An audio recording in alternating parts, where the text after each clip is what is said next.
من القرآن قد خصك الرحمن. السلام عليكم ورحمة الله وبركاته. الحمد لله وحده والصلاة والسلام على من لا نبي بعده. أما بعد. Para pencinta Al-Quran, rahimani wa rahimakumullahu ta'ala.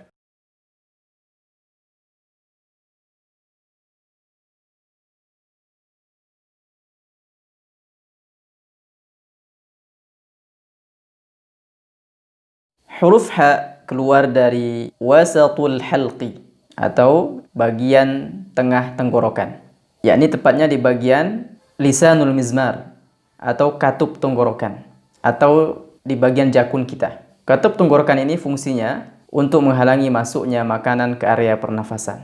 Nah, dari pergerakan katup tenggorokan yang bergerak mendekat ke arah dinding belakang tenggorokan, maka keluarlah huruf H.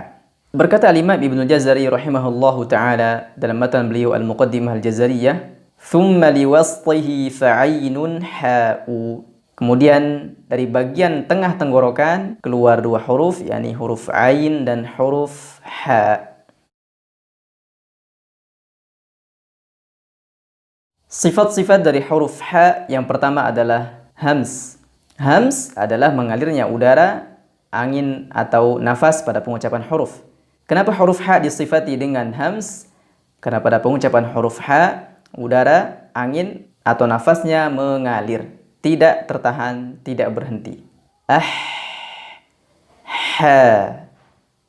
Antum bisa rasakan aliran nafas, angin atau udara pada pengucapan huruf ini. Khususnya ketika dia sukun.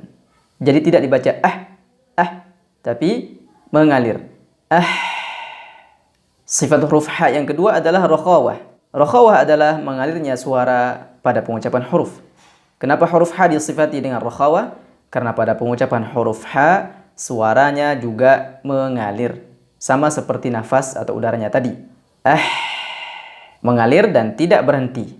Baik suara ataupun nafasnya. Sifat huruf H yang ketiga adalah istifal. Istifal adalah tidak terangkatnya pangkal lidah pada pengucapan huruf. Kenapa huruf H disifati dengan istifal? Karena pada pengucapan huruf H, pangkal lidahnya tidak terangkat. Maka keluarlah suara yang tipis. Tidak dibaca gitu. Sifat huruf H yang keempat adalah infitah, yakni terbukanya ruang pada pengucapan huruf. Kenapa huruf H disifati dengan infitah? Karena pada pengucapan huruf H, ruangan atau ruang antara permukaan lidah dengan langit-langit atas terbuka, tidak tertutup. Maka keluar pula suara yang tipis, sama dengan sifat sebelumnya tadi. Ha. Sifat huruf H yang kelima adalah ismat. Ismat adalah jauh dan susah diucapkan. Kenapa huruf H disifati dengan sifat ismat? Karena posisi makhraj huruf H jauh dari dua bibir, yakni dari tenggorokan, tepatnya di bagian tengah.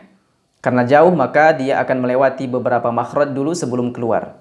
Dan ini mengakibatkan dia susah diucapkan.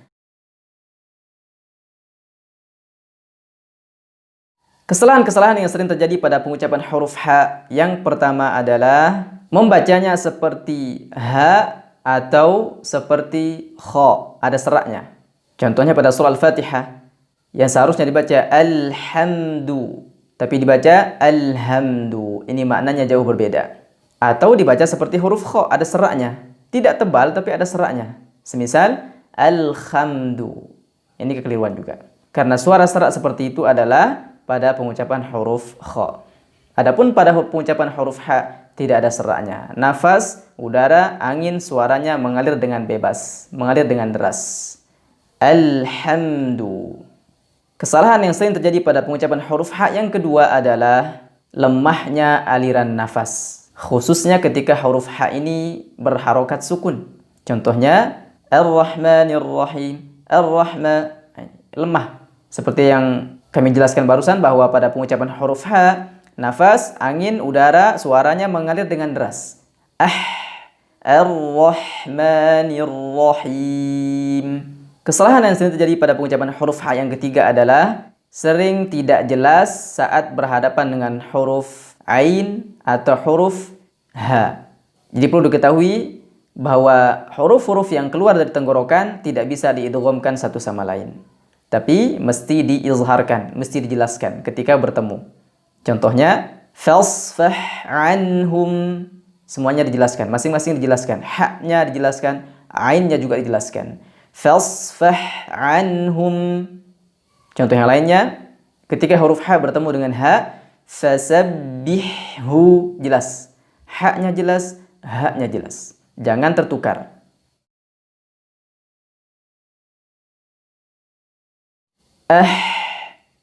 Ih, ahu, ahi, aha, iha, uhu, ihi, hah, hih, huh, hahu, hahi, haha, hiha, huhu, hihi. Ar-Rahmanir Rahim. Ya'tuka bikulli sahharin alim. Para pencinta Al-Quran rahimani wa rahimakumullah, demikian serial tatbik huruf hijaiyah pada sesi kali ini. Semoga bermanfaat. Wallahu ta'ala a'lam bis-shawab. Akhukum fillah, Abu Azam Khairil Ansari. Wassalamualaikum warahmatullahi wabarakatuh.